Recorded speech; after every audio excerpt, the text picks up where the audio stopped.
So, hello, my name is Stavros, and I'd like to give a very brief overview of and a very brief intro of the chapter we've written together with my dear friend and colleague Gerhard Bruyns, called Re-Politicizing the Urban, Common Technicities in Hong Kong's Umbrella Movement. Formally called Occupy Central with Love and Peace, the 2014, so 11 years now ago, umbrella movement in Hong Kong was a civil undertaking that dominated the urban landscape for a period of almost 81 days. During this period of unrest, there was expressed a collective spatial claim across the entire territory of Hong Kong's special administrative region. With the streets as a primary medium of protest, the protesters during that period barricaded bridges, flyovers, and any available form of accessible spaces within their collective and material body of protest. So the extraction of political debate away from the private realm, back to the public, from the containment of the widespread interiority, brought a political difference within the very urban arteries of the world's third densest city. So this chapter, what it attempts to do is it tries to approach the commons as a process of re-politicizing urban space. To do that, we are first and foremost examining the material realities, the very material realities that catalyzed the umbrella movement in order to address four key aspects, to address four key issues and questions. So, as I mentioned, we first start the chapter by examining the material realities that catalyzed the umbrella movement. And after we do so, we outline four key elements. We focus firstly on the premise of collective actions and the discourse of the commons by suggesting an alternative reading of commoning practices that does not focus on ideological drives and binaries, left, right, this, that, good, bad, but rather on the very much affective capacities that can produce a collective. When we say affective capacities that can produce a collective, we're basically referring to the shared power, to the shared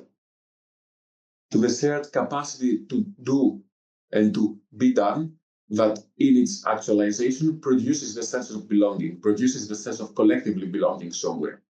Secondly, we link the emergence of such commoning practices that produce a sense of belonging to the very spatial particularities of territories in a more general sense, but in this case, to the very spatial particularities of the Hong Kong's special administrative region territory.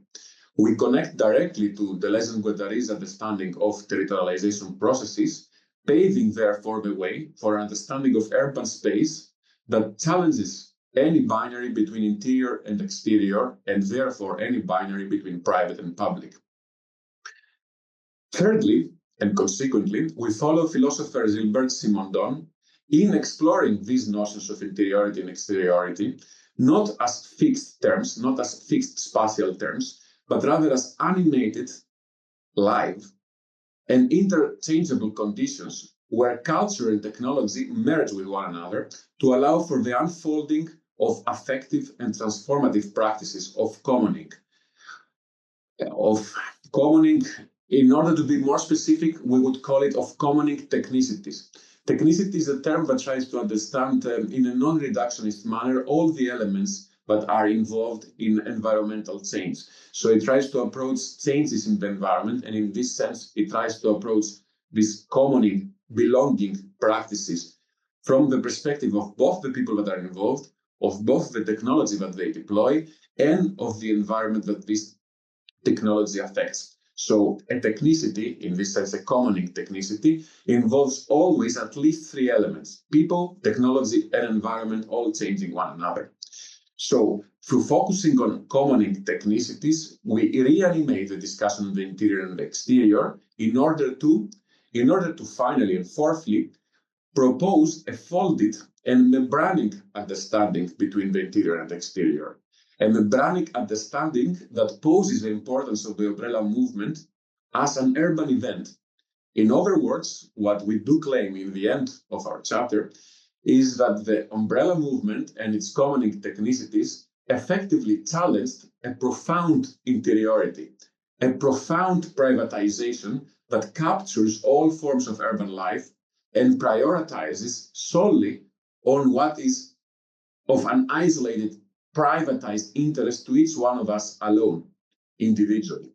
As such, we highlight by the end of the chapter the significance of the umbrella movement as an attempt to repoliticize, to recomplexify the urban by opening it to the potential of collective formations through bringing an interiorized, esotericized, if I could say, privatized past in touch with an exteriorized, unexpected, yet to be determined public, in that sense, future. Well, that was it for today, and hope you enjoy the reading of the actual chapter in its detail. Thank you.